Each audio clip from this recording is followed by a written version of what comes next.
before they were found by 2 British cave divers, 12 schoolboys from the Wild Boar Academy football team, and their coach dug a hole with pieces of rock every day in a bid to escape from the waterlogged Tham Luang cave complex, said an army medic who stayed with them throughout the rescue mission.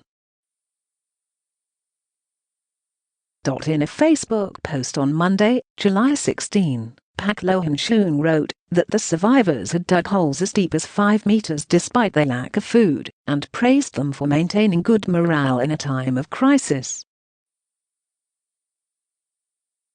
After the wild boars were discovered on July 2, he was one of the 4 Thai officials who volunteered to remain with the stranded until they were safely evacuated.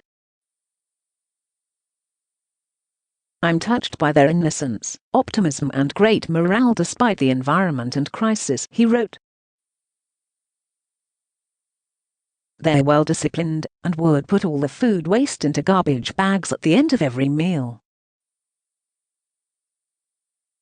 According to Pak, the boys' 25-year-old coach Ekapol Chanthawong, one of the last people to leave the area where the 13 were trapped, had taught the boys not to bring back anything belonging to the caves, and everyone had obeyed.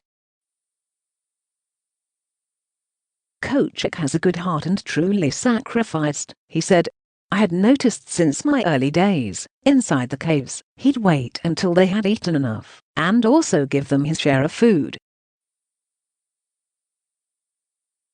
I'm confident he had looked after them well before they were found, as their physical and psychological health was much stronger than what I had expected."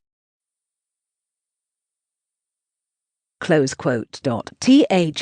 army medic also said every boy from the Wild Boar Academy was well aware of people's sacrifices in the search operation, adding that he was confident all of them would grow up to be exceptional human resources of Thailand and contribute to the country as well as its fame.